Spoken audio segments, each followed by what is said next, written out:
So, Inari Amatram Berhad is one of the top Malaysian semiconductor company which provide integration from back-end to front-end with expertise in RF service, packaging, testing, and also other service.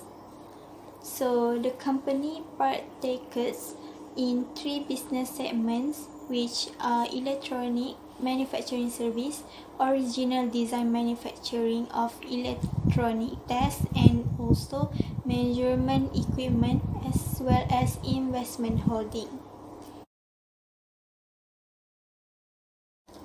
They have 4 ratios that I use to analyze for fundamental analysis. First is EPS. EPS is earning per share.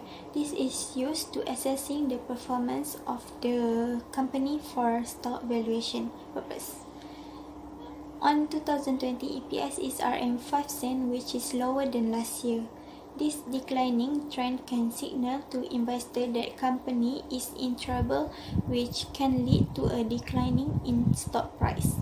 Next is ratio indicate that rate of profit on sales, which is ROA and ROE. ROE is return on asset. From the graph, ROA is decreasing from 2018 to 2020. It shows the management not able to generate income from investment in asset. ROA is return on equity. From the graph, ROE is measured the overall profitability of the firm. It shows 13.4% return in obtained by shareholder from every RM1 of their investment. Last is DPS. DPS is uses of assessing the performance of the company for stock valuation purpose. From the chart, we can see DPS from 2018 is continually decreasing. It show how much dividend is received for 1 unit of share.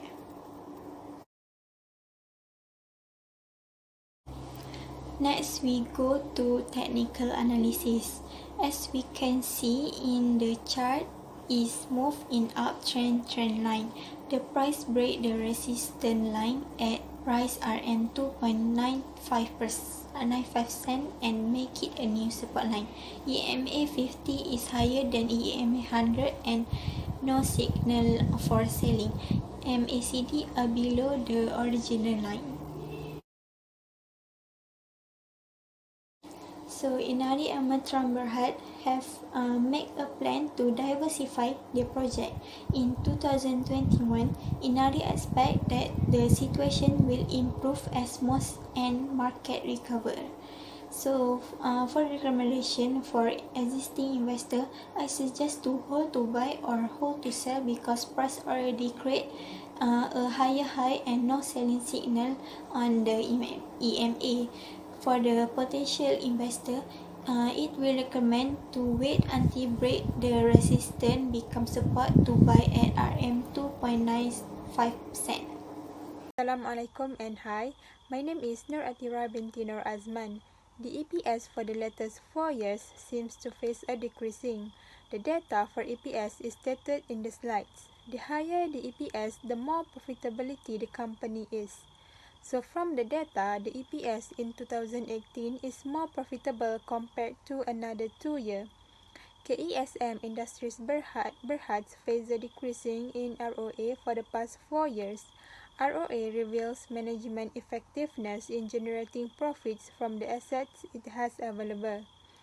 The higher the ROA, the more profitable is the firm. So from the data, it shows that the company is less profitable. The company's ROE in the latest 4 years is stated in the slides. The higher the ROE is, the better since it measures the overall profitability of the firm. So, the ROE for this company is not good because it faces the decreasing for the latest 4 years. KESM Industries Berhad's DPS is also facing a decreasing in year 2017 until 2020. DPS can be used to determine the dividend yield. Next, we're gonna look at the technical analysis. The major trend for this stock is upward slope. There are several slopes of intermediate term trend and short term trend. That can be seen in the chart. The resistance line is at RM 17.37, while the support line is at RM 12.95. The stock is expected to rise until RM 18 and will start moving forward after that. From the analysis above, the stock for KESM is expected to fall in a short time since it is currently at the resistance line, so I don't recommend the investor to buy the stock now. Once the stock break out and reach the support line, then the investor can buy the stock, which is at the price of RM 12.95. Okay, so next we're gonna look for Sapura Energy Berhad. Okay, so for EPS for the year 2017, it is RM 0.06 and it started to be negative from year 2018 with RM negative 0.23. EPS for 2019 is RM negative 0.29 and 2020 is RM negative 0.15. So the higher the EPS, the more profitable the company is. As for ROA, for 2018 is negative 7.4%, which is lower compared to 2017 with 0.6%, while for 2019 and 2020 are 0.6% and negative 16.2% respectively. The higher the ROA, the more profitable the firm is. Okay, so next is return on equity in 2017 is 1.6%, while in 2018 is negative 24.2%. ROE in 2018 and 2020 are negative 24.3% and negative 43.2% respectively. The higher the ROE is the better. So next is DPS. For year 2017 is RM 0.70, then followed DPS on 2018, which is RM 0.29, and RM 0.27 for 2019. And lastly, RM 0.13 on year 2020. The higher the DPS is, the better. As we can see, 2017 got highest DPS than the year after that. Okay, so next we're gonna look for the trend line. Okay, so for the stock, the major trend line for the stock is downtrend, which is bearish. Okay, so for EMA 50 is still above EMA 100. Sapura's Energy's going cost optimization initiative will stretch into FY 2020 with about RM 500 million to be realized during the year, while stable crude oil prices will sustain work orders and margin from its E&C segment. So my recommendation for this stock is for existing investor, hold buy or hold to sell because price creates a higher high and no selling signal on DMA. Okay, so for future investor, this stock shows buying signal because the moving average already crossed each other and the stock will rise up. Okay, so that's all. Thank you. Assalamualaikum and hi, I'm Nur Intan Solihah binti Muhammad Safian. I'm from JBC2514B and I would like to present about the Dayang Enterprise Holdings Berhad Company. Dayang Enterprise Holding Berhad, an investment holding company. It provides offshore topside maintenance services, minor fabrication works and offshore hookup and commissioning services to the oil and gas company. Okay, I think this company is quite familiar among the investor and most people know that Dayang company quite familiar with the oil and gas company. So let's see about the fundamental analysis starting from 2018, 2019 and 2020. As we can see, for the Dayang earnings gain the highest on 2019, which is at about 1,046 and 18 million ringgit. Then this company drops in a large amount on 2020, which is drop until 719 and 40 cent million ringgit. This is due to COVID-19. And For the ROA of this company, the best ROA amounted 3 years. This company card is on 2019. Okay, from 2018, this company ROA is 6.9%, and 2019 is going high. It's going high to 8.38% and drop when 2020, which is 3.90%. For ROE or ROE return on equity also the same, which is Sayang got at about 15.4% on 2018 and going rise up when 2019, which is 18.1% and drop down 6.47% on 2020. For the dividends, the highest dividend of course on 2019, which is RM 2 ringgit 4 cent and dropped to 1 ringgit 60 cent on 2020. Dayang Enterprise Holdings suffer a net loss at about RM 985,000 ringgit, or we can see it's like 9 cents per share for the second quarter ended June 30, 2020. It's hit by lower vessel utilization and high costs rising from the COVID-19 pandemic. Okay, and then it's about when the I think most industry are affected with this pandemic. So then oil and gas maintenance services firm Daya has been awarded 3-year maintenance contract for Mubadala Petroleum entities, which is it can be like to cover back. This good news give the good impact to this Dayang enterprise, Dayang company, to cover a little bit from this COVID-19 pandemic. And Dayang earning 35.9% per year, then it forecast to grow faster than the current market, which is 18.9% per year. And Dayang earnings are expected to grow significantly over next 3 years. And Dayang announced that it had received contract extension from Sarawak Shell Berhad, which is a good news to this company, so they still can make a profit.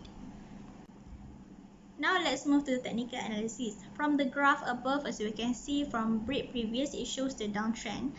This stock was moved in downtrend line. We also can see that the moving average crossed each other at the below and show the buy signal, and this created the buying signal.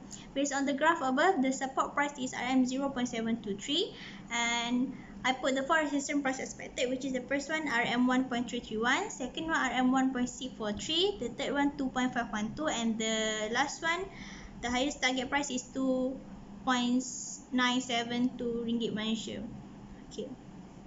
For this company, as we know, Dayang company is quite familiar among the investor, and this is an engaged company. Malaysia is really depend one of the first contributor to Malaysia is oil and gas company. Before this company really give a good performance, but since the issues of I think 2019 about the drone attack between US and Saudi Arabia, so this company and most of oil and gas company really drop off really bad. And during the time that they want to overcome, so this pandemic COVID-19 come, and also in addition on that time of US and Saudi Arabia issue, drone attack issue, Malaysia also have faced the political issue, and one issue that contribute this company going very low. So I really expected this company will hit like before and give a good performance. For the recommendation for existing investor, it show that this stock need to sell because now it's downtrend signal, and if you still stay, you will bear more loss. And for the potential investor, this stock shows the buying signal because, as I said before, the indicator of moving average already crossed each other at the below. For the short term, based on the stock, I can say that it determined the bullish rectangle pattern. I recognize the bullish rectangle pattern, and based on the indicator, we can see this means the stock will rise up. And further, with the medium term, in my personal opinion, because what I said before, based on the issues that we suffered before, about the drone attack in Saudi Arabia, it gives a big impact and the stock price going very unstable. As I see, since the issue of drone attack, the Dayan company price really unstable and it's quite hard to target the price. And I think Dayan company is quite good for those who want to invest in a long term invest. So for the medium term, I prefer to get ready with any risk and buy now because based on long term expected this stock will going to rise. And for the long term, based on the graph, we can see the potential of this stock will rise up due to the moving average cross each other.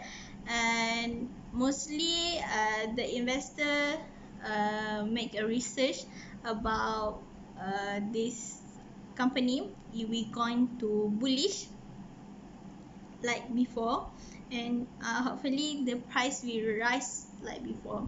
And in addition, this recommendation can be supported by news. Based on the news stated, the oil demand expected to rise by an average 1.4% per year and to make up around 365% of the world energy mix by 2030. Because of this, I think this company is really good for those who want to invest in this company, because especially for the long term investor. And according to the OPEC reference scenario, the share gas on the other hand is expected to climb to over 27% by 2030, up from over 23% at the moment. So hopefully I really target this company because I I want to see how long they take time to recover from the issue before. And I think that's all from me. Thank you.